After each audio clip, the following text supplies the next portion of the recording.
হ্যাঁ বন্ধুরা, আজ আমি তোমাদের সামনে নিয়ে এসেছি অসাধারণ, mind blowing, very beautiful and excellent নতুন নাটক জামাই সমাদরের রিভিউ নিয়ে। নাটকটি যে কতটা অসাধারণ তা বলে বোঝানো যাবে না। নাটকটি আমার কাছে পার্সোনালি খুবই ভালো লেগেছে, আশা করছি আপনাদেরও ভালো লাগবে। নাটকটিতে অভিনয় করেছেন সজল, মিম, কিরণ, সরঙ্গ, জাকির সহ আরও অনেকে। এই অসাধারণ নাটকটির পরিচালনায় ছিলেন ইগল টিম। নাটকটির কাহিনী বাস্তবিক এবং পারিবারিক, পরিবারের সকল সদস্যকে নিয়ে নাটকটি দেখলে সবথেকে বেশি মজা পাবেন আপনারা। ইগল টিম বর্তমানে বাংলাদেশের নাটকের অন্যতম সেরা জনপ্রিয় ইউটিউব চ্যানেল। এখানে অনেক দারুণ দারুণ নাটক মুক্তি দেওয়া হয়, যা একটার থেকে আরেকটা বেস্ট।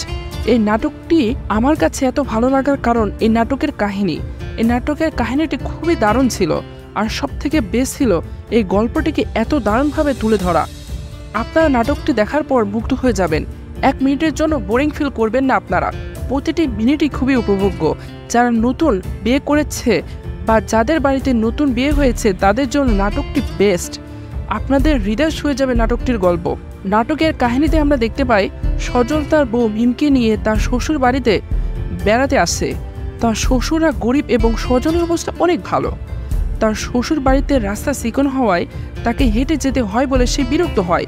সে বউকে বলে, জামাইকে ঠিকভাবে আদর যত্ন করলেই তার মেয়ে সুখে থাকবে, কেন বুঝতে পারো না তোমরা?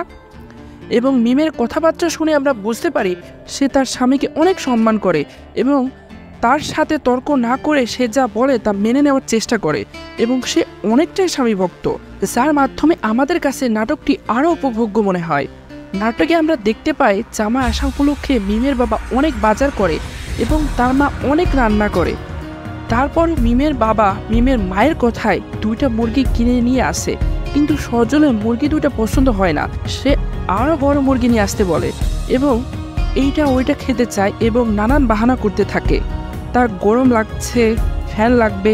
সে যেহেতু দামি জামা কাপড় পরে, তাই তাকে জামা কাপড় কিনে দিলে হবে না, তাকে টাকা দিতে হবে জামা কাপড় কেনার, এসব আর কি।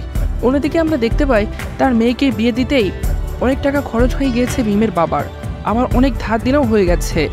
একদিকে বাজার করার টাকাও নাই, তাই সে অন্যজনের কাছে টাকা ধার করে। এখানে নাটকে যে কাহিনীটি দেখানো হয়েছে তা গ্রামের প্রতিটি মানুষের সাথে কোনো না কোনোভাবে মিলে যায়। এই জন্য এই নাটকটি এতটা অসাধারণ লেগেছে আমার কাছে। এই নাটকটি দেখার সময় কখন যে নাটকের গল্পের মধ্যে চলে যাবেন তা বুঝতেও পারবেন না। মনে হবে নাটকটি যেন আপনার জীবনের গল্পই বলছে। সর্বশেষ অনেক দারুণ লাগবে, অনেক শিক্ষণীয় মেসেজ পাবেন যা ফলো করলে আপনার জীবন বদলে যাবে। নাটকে এমন এমন সিন আছে যা আপনাদেরকে একদিকে যেমন আনন্দ দেবে, ঠিক অন্যদিকে অনেক কিছু শেখাবেও। একেই বলে হাসতে হাসতে শেখা। নাটকটি পারিবারিক কমেডি ড্রামা সম্পূর্ণ নাটক, তাই সকল শ্রেণীর মানুষের জন্য নাটকটি ভালো লাগবে। নাটকের কাহিনী মোড় নেয় যখন সজল মোটরসাইকেল কেনার জন্য মিমের বাবার থেকে টাকা নিতে চায়। আমাদের সমাজে অনেক মানুষ আছে যারা বলে যে শ্বশুর বাড়ি থেকে যৌতুক নেবে না, কিন্তু তারা মনে মনে আশা করে এতে যে তার শ্বশুর বাড়ির লোকের কত কষ্ট হয় তা তারা ভাবে না।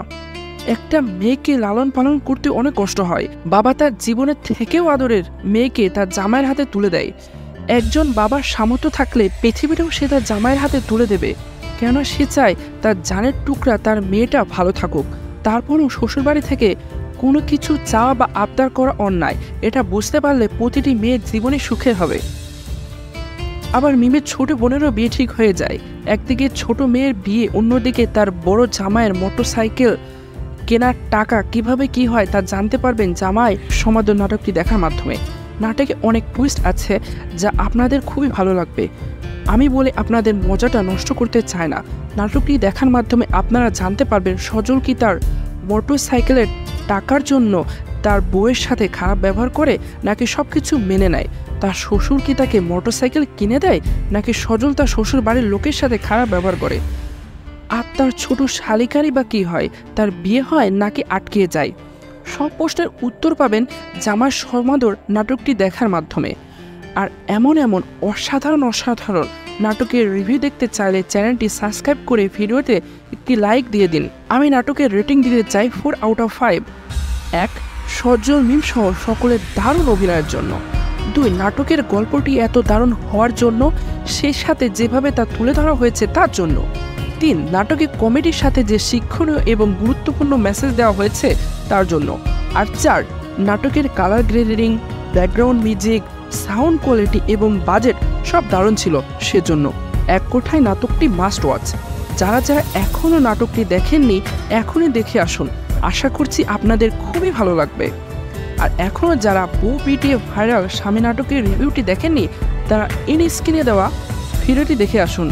আজ এ পর্যন্তই। Thanks for watching my video.